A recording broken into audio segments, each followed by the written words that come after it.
Okay.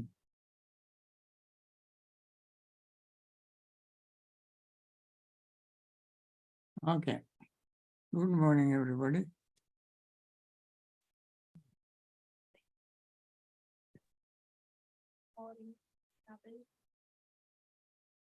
Good morning. Good Morning, morning, Bhante. Bhante. Okay. Morning. Today, I'm going to talk on another discourse from Samyutta Nikaya. If you are interested in looking at it later on, you can find it in Samyutta Nikaya. It's called Nidana Vagga Molya Phaguna Sutta. One day, when Buddha was in Savatthi, he addressed monks and said, monks, there are 4 kinds of food that support for all living beings and those who have come into existence and those who are coming into existence in the process of taking birth. For instance, beings in mother's wombs, beings in eggs, and so forth, when they all need food. And also, even plants, trees need food, nutriments. And they are in one place. Buddha asked a monk called Sopaka, and he asked, what do you call one? He said, all beings sustain from food. All beings lives on food. And therefore food is very, very essential for our existence. And Buddha spoke only not only one kind of food, but he talked about 4 kinds of food. And they are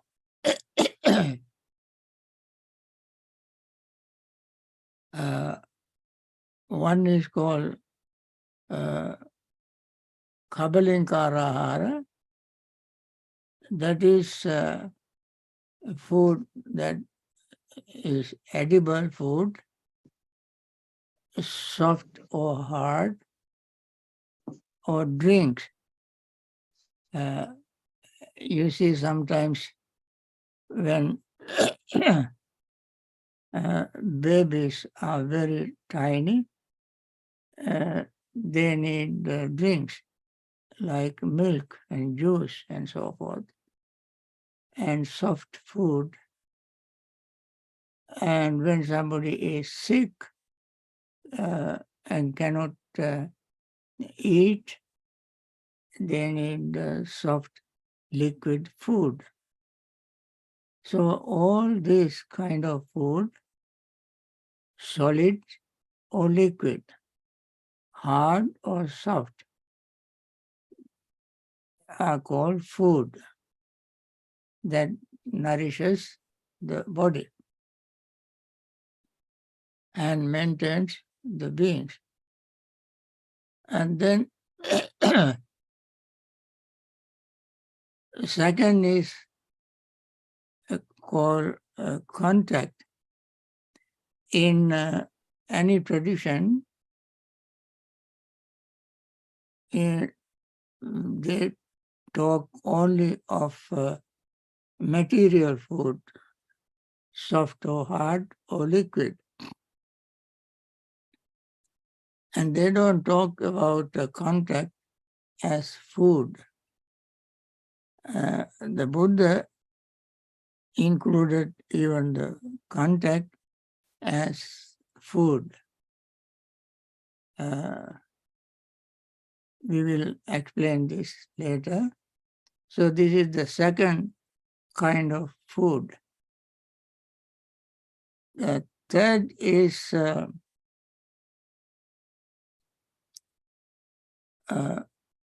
volition, mano sanchetanahara. Thought also are called food. Thinking is food. In regular conversation, we say food for thought, they say. But the Buddha said thought themselves are food. Then the last is consciousness. Consciousness also is a food. Then we all know when we have material food, every cell in our body receives nourishment because they deplete, they are impermanent, and therefore we have to bring new sustenance, new material food to sustain and support the cells in our body. And therefore it is very obvious. Everybody can understand. It's a sort of a common sense. But the next is contact. And many people don't actually think contact as food. Now, then the thought becomes food for sustenance of the feeling, perceptions, and so on. The feeling arises from contact. Feeling can also arise from thoughts. So,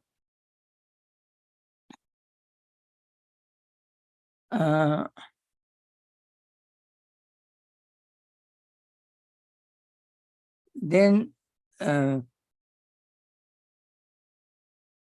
thinking, contact, and consciousness.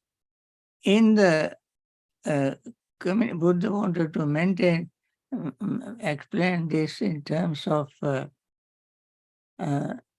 dependent origination, not as an entity without any connection with anything else. He wanted to explain it in terms of dependent origination. And these are, then he just mentioned these four kinds of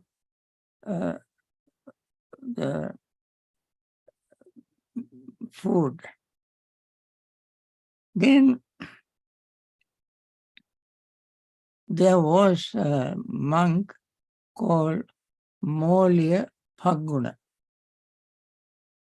Molya Phaguna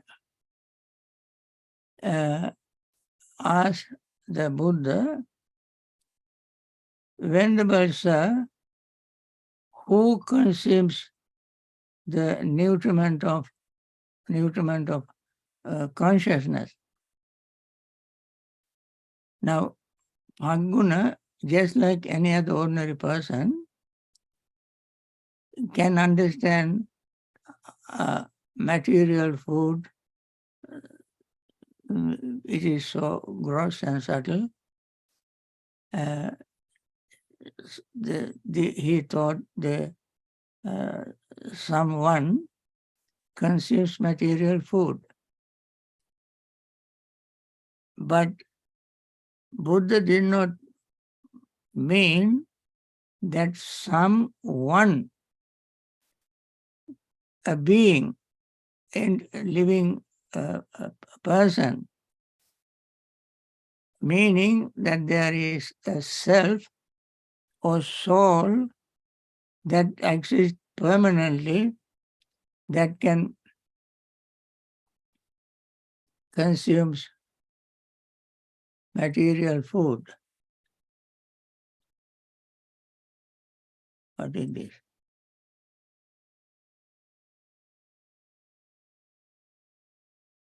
Are you there? Yes, Bhante. I cannot see you all. We can see you, Bhante. Bhante, we are here, Bhante. You see me? Yes, we can see you and hear you very clearly. But, okay. I don't know. Somebody has done something.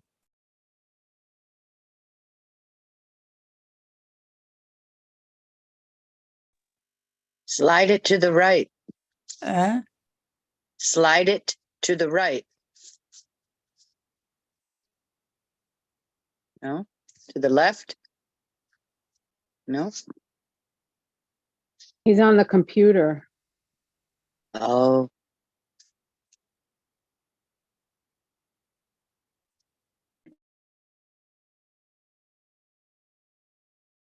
anyway,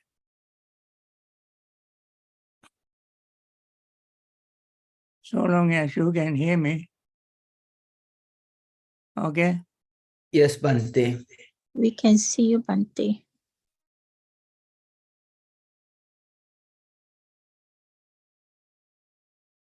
Okay.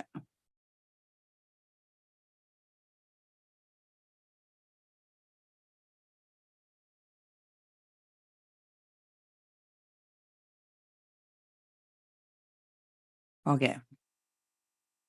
So,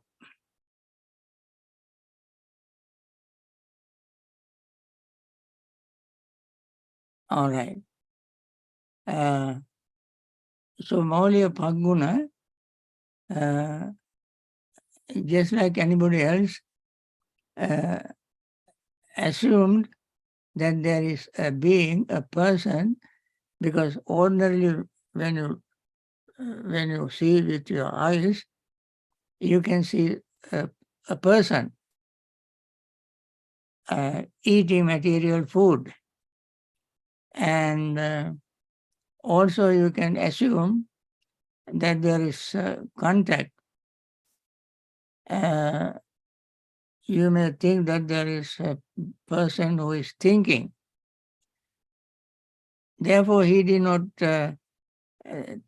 want to ask questions about these three things. But since he was not very clear about consciousness, he asked the Buddha, Venerable Sir,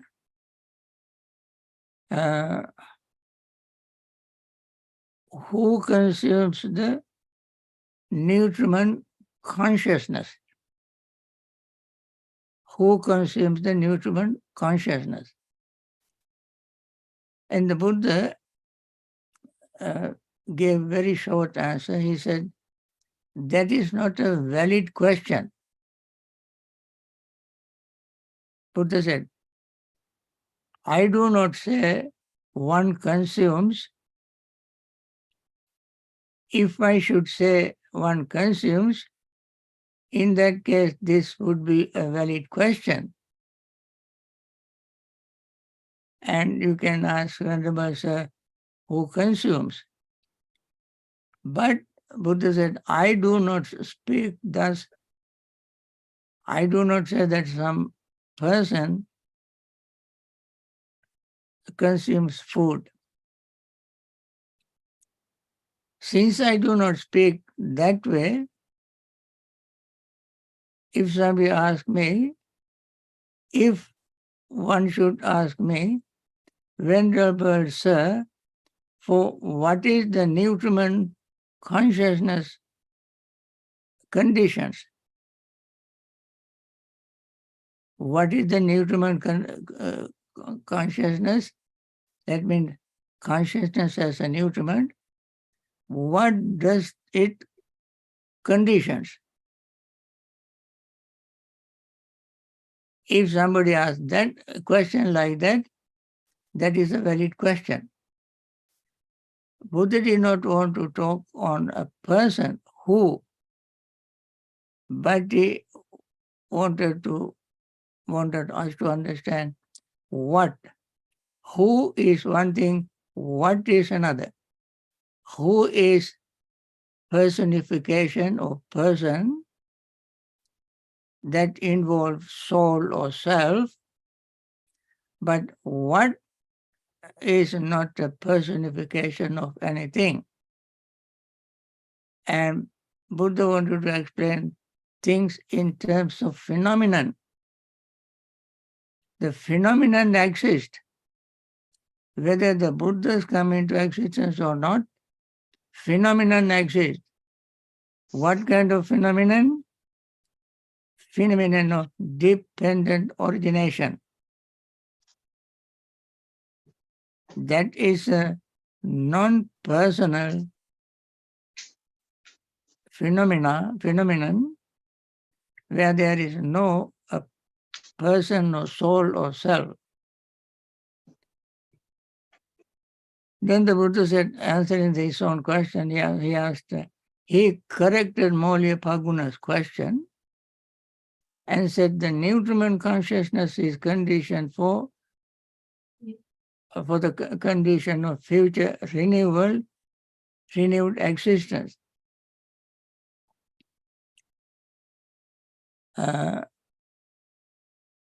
So when that being, which has come into a being, the sixth sense base come into being. With the sixth sense base as condition, contact come into being. Now, consciousness becomes food and support materiality. For instance, when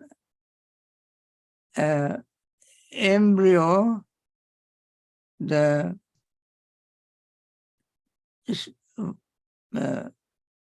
ovum and sperm join together, it will not survive without consciousness.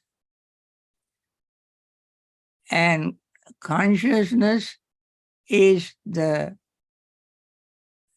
factor that makes ovum and sperm live. They don't live even though they join together. They cannot survive, they cannot live without consciousness. This is explained in Mahanidana Sutta. Mahanidana Sutta is in Digha Nikaya. If the consciousness is not descend to the womb to nourish this first embryo, the embryo does not grow because it does not have consciousness. You can learn in biology all sorts of things about our life. And nobody has explained how the consciousness started. We can talk about all kind of chromosomes, genes, cells, and all electronic functions in the electromagnetic forces in the body. All this you can explain in terms of biology, chemistry, physics, and so forth. But there is no one has developed a system that explain how consciousness started, where consciousness came from. So consciousness is the food for materiality. Materiality is ovum and sperm joined together, this embryo. And consciousness itself does not survive without embryo, because they support each other. Consciousness, if the embryo is defective, consciousness would not survive there. If the consciousness is not there, descended from previous lives, embryo does not survive. And therefore, there are various types of consciousness. You know, eye consciousness, ear consciousness, nose consciousness, tongue consciousness, body consciousness, mind consciousness, and so forth. And this consciousness, the birth consciousness, continuum consciousness, and departing consciousness they don't belong to this sixth sense consciousness. But all these six sense consciousness arise from the birth consciousness. So, six sense base as condition.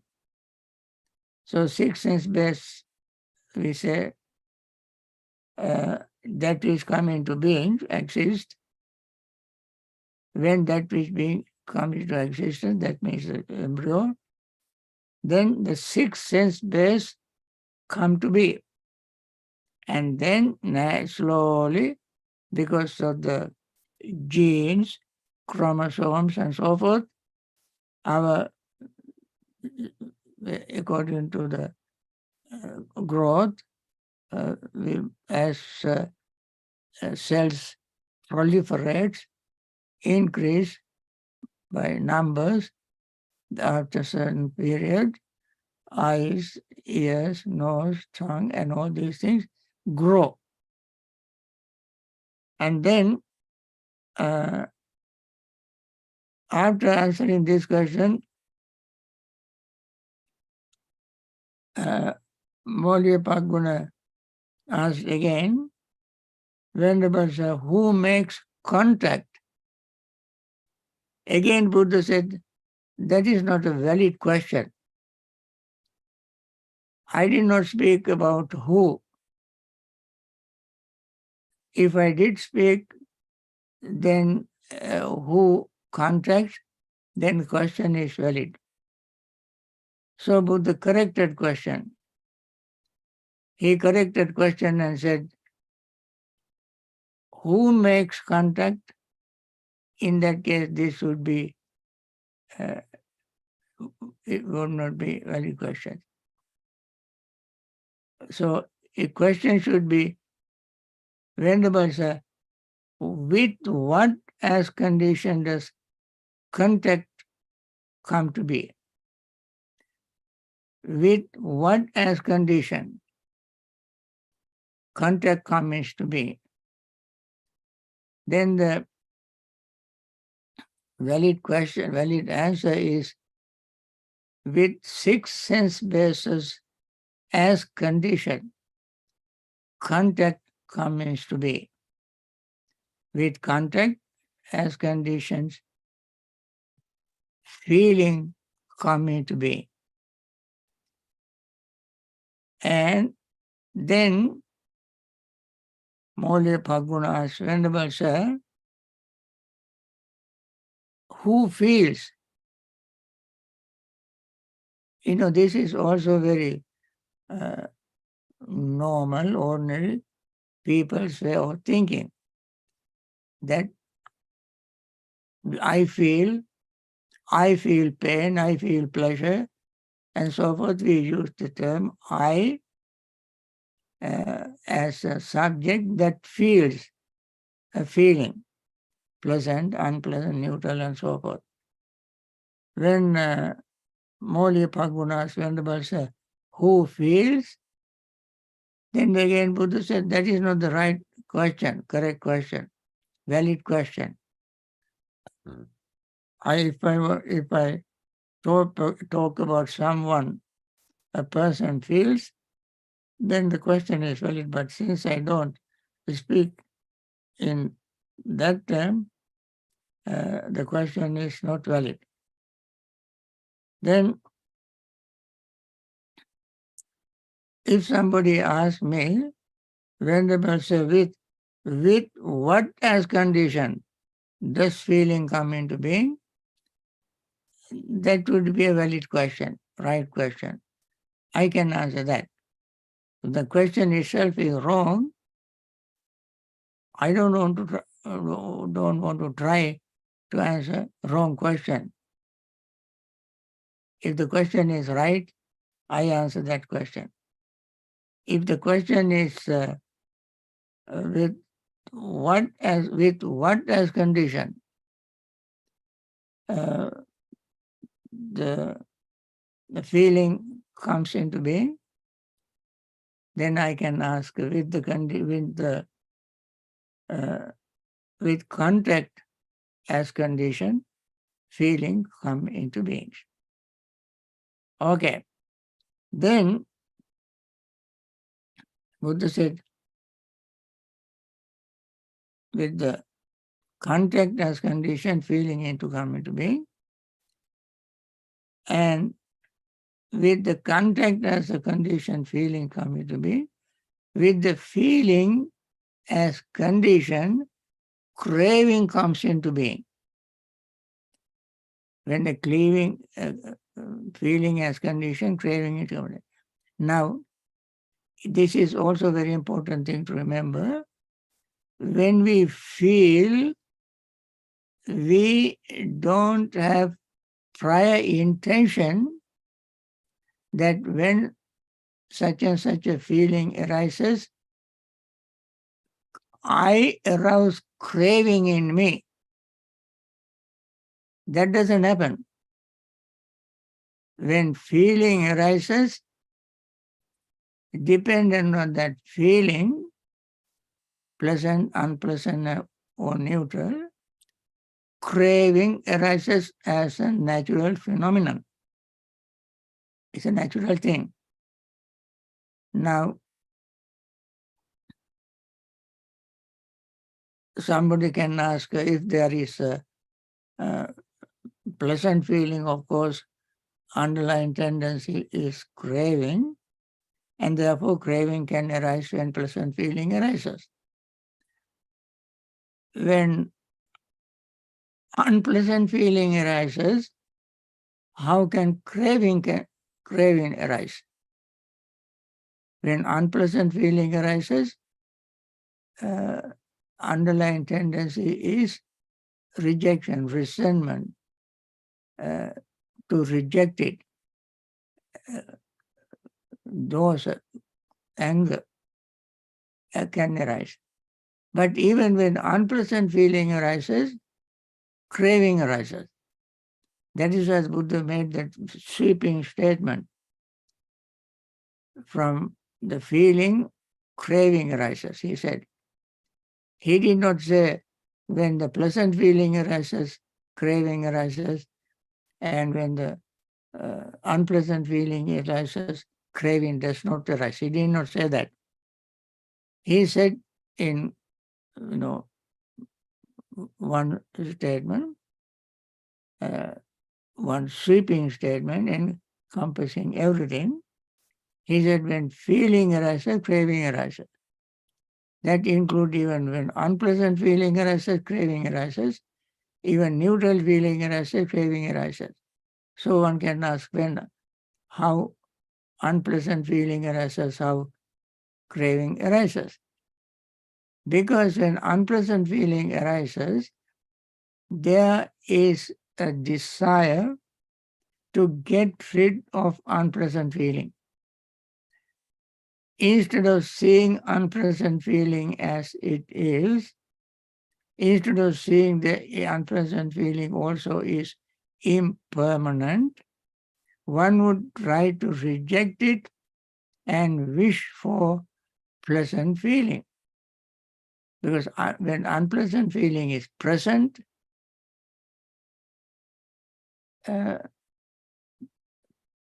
unpleasantness experience. When unpleasant feeling disappears, pleasure arises. So normally ordinary people who don't know understand Dhamma, they would expect the pleasant feeling to disappear, unpleasant feeling to disappear, so that pleasant feeling will arise very quickly. And they desire for that, crave for that. Even neutral feeling when arises, somebody is confused, does not know what to do with it, craving arises. And therefore, when neutral feeling disappears, one expects to have pleasant feeling. So either way, pleasant feeling or unpleasant feeling or neutral feeling arises, craving arises depending on the contact. Now, then Venerable Paguna asks, Venerable Sir, who craves? Because even that is not a valid question. I did not say that somebody is craving. So Buddha said, if somebody asks me, with what as condition does craving come into being? The correct answer is with the feeling as condition, craving come into being. So, this is how the series of questions Buddha answered the question that Paguna asked. In other words, when the Buddha wanted to explain dependent origination starting with feeling or consciousness, because Paguna asked about first his question is about consciousness. So instead of going through ignorance, depending on ignorance, sankara arises and so forth, he straight away started explaining dependent origination, starting from consciousness. So, and then with the feeling as condition, craving comes into being. With the craving as conditions, clinging comes into being. With the clinging as condition, existence becoming, existence coming into being.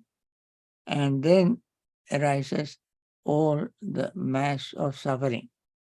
That means this is the way to explain first noble truth, suffering. So Buddha, then Buddha said, with the remainderless fading away and cessation of sixfold basis for contact comes into cessation, and so forth. He explained all the series, all steps of dependent origination in the descending order in the negative way, and to attain Nibbana. So with the cessation of birth, there will be a cessation of aging, death, sorrow, lamentation, and so forth. So there we have to understand the way Buddha explained dependent origination in many, many different ways, not only one way. Whichever he wants to start with, he used it. From that he explained entire existence of suffering. Okay, and friends, this may be enough for today's Dhamma talk, and I think we have to go to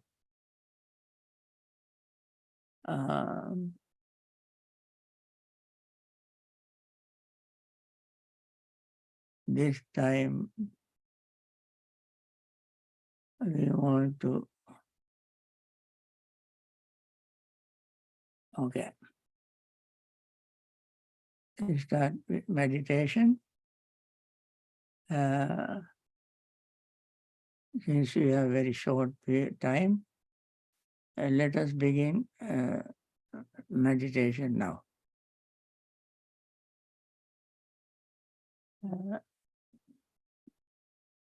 Let me read the passages, and then you listen, and then when I stop, we all meditate together.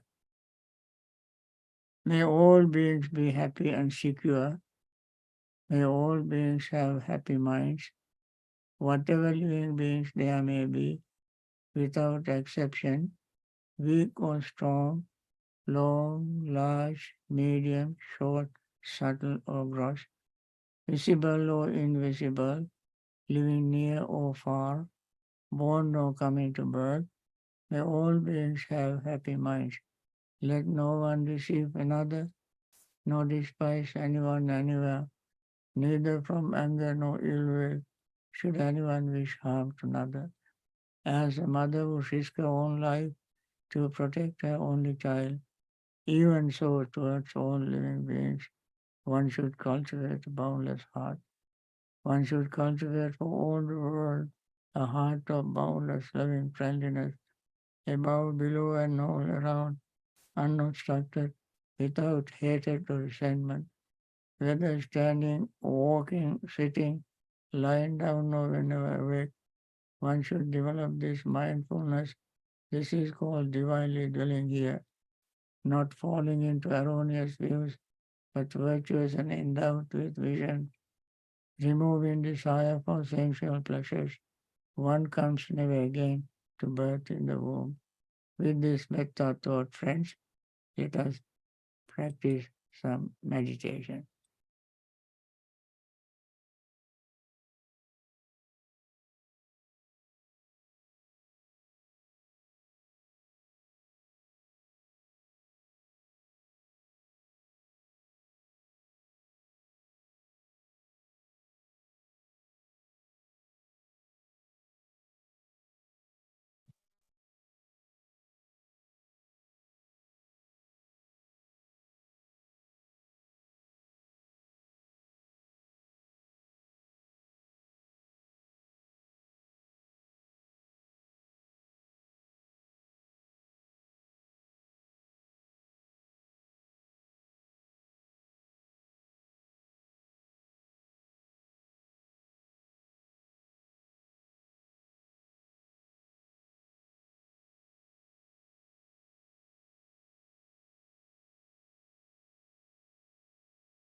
By means of these meritorious deeds, may I never join with the foolish.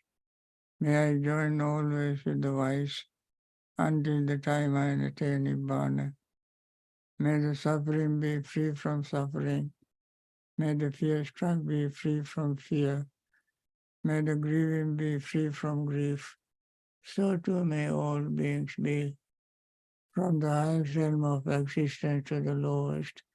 May all beings arisen in these realms, with form and without form, with perception and without perception, be released from all suffering and attain to perfect peace. Excellent, excellent, excellent. Okay, friends, Sadhu, sadhu, sadhu. Thank you, I'm Bhante. glad that Thank you, Bhante. Thank you, Thank you, Bhante. Thank you, Bhante. Bhante. Thank you, Bhante. Thank you, Sadhu, Bhante. sadhu. Sadhu, sadhu, let sadhu. me Thank you, continue my Bhante. last Thank you, Bhante my ji. Thank you, metta everyone. wish. Bhante. Thank you, Bhante. Thank you, Bhante. May all beings, Thank you, may, Bhante. okay, let me finish my last metta wish. May all those who are in hospitals suffering from various diseases and taken care of by very compassionate doctors, nurses, and hospital staff, may they recover very soon and return to normal life with good health and practice Dhamma and liberate themselves from samsaric suffering. That is my earnest wish for all of them and all others. And all the doctors, nurses, and hospital staff who are taking care of these people, risking their own lives, sacrificing their comfort to take care of all these patients. May they all find peace, happiness, time to practice meditation and attain liberation from samsaric suffering. May all those who have lost their loved ones and grieving, may they be free from grief and find peace and solace and comfort. And may all those who are in various trouble spots, war zones, discrimination, poverty-stricken, may they all find peace and attain liberation from samsaric suffering. May all those who are here or all over the universe be well, happy, and peaceful and attain Nibbana. Thank you, friends, for coming every week. And I wish you all continue their practice, encourage others to come and listen and learn Dhamma. That's all you can have with you, whether you are here or there, healthy or unhealthy, this life or next life. With this, I end my session. Thank you very much. Thank Okay, you, bye. Bhante. Thank you, Bhante. Bhante. Sadhu, Sadhu, sadhu, sadhu. sadhu. Sadhu, sadhu. Thank you, Bhante. Shirvan Thank you, Saranai Bhante. Bhante. Sadhu, Sadhu, sadhu, sadhu. sadhu. Thank